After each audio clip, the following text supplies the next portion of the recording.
Hey chess friends, welcome to a new video. Today we are going to work with a very interesting and instructive endgame.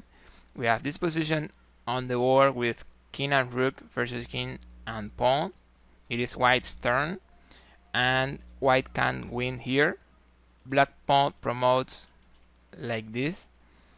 This is a study by famous master Richard Reti. So white plays and white wins. So focus, work a little by yourself, and see you in some time. Okay, right now black king is threatening the rook, so the first move has to be rook somewhere. In general, the rook is going to be fine in the same file of the pawn, controlling and threatening.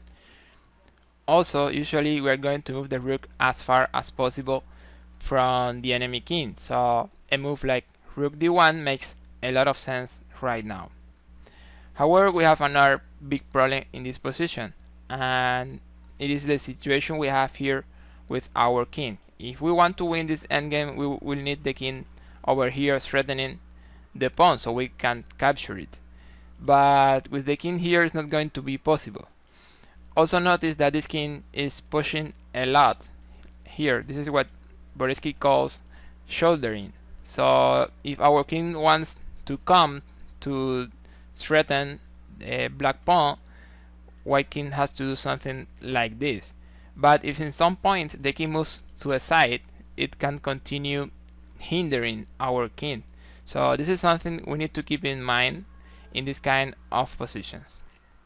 So the first move rook d1 is actually a mistake, because then black can play d4, and if we try to come over here to threaten black pawn with a move like king d7, then black can play something like king d5, taking the opposition here and again controlling some squares, so it's not going to be so easy for our king to come and threaten black pawn.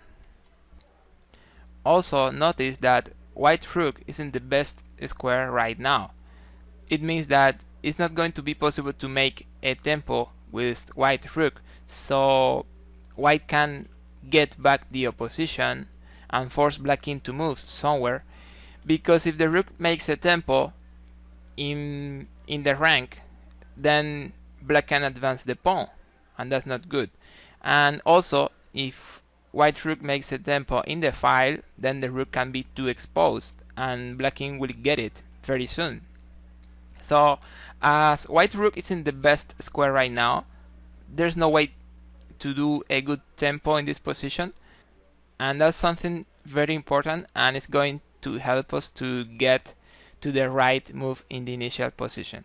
So here, if white plays something like king c7, trying to continue with the same idea, then black can still play king c5, and after king b7, well, now black is some time to go and support the pawn and get a draw, because as you can see, white king is too far. So this is going to be a draw here with the king and the pawn, and the rook will have to be sacrificed over here. So let's go back to the endgame. As we already know that in some point we are going to need to make a tempo, and that we need after that tempo our rook to be in the best square, d1, then it can be very interesting to move the rook now to d2. This is going to be the first move, and the idea is that after black plays d4, this is actually the best move for black here, then we can play rook d1, making a tempo, getting back the opposition, and now our rook is in the perfect square to control and stop this pawn. Black can still play something like king d5, and we continue taking the opposition king d7.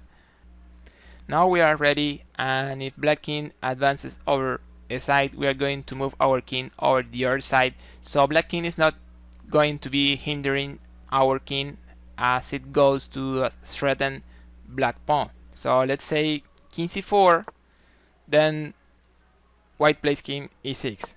Of course, after a move like king e4, the right move would be king c6. Just advancing the king and making sure our enemy king cannot stop our king. So after king c4 we set king e6, and then d3. This is very easy already.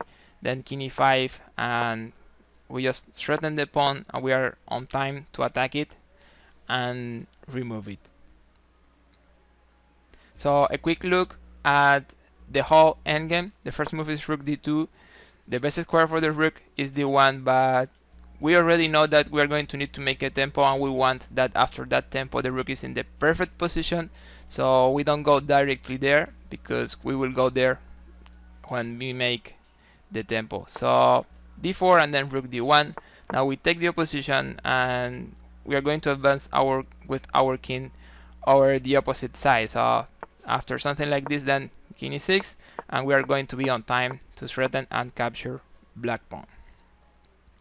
So this is the endgame I wanted to show you today. I hope you have enjoyed it, and also you have understood what we saw here. If it was like that, give me likes. So that's it. Thank you for watching. Don't forget to subscribe, and see you in the next.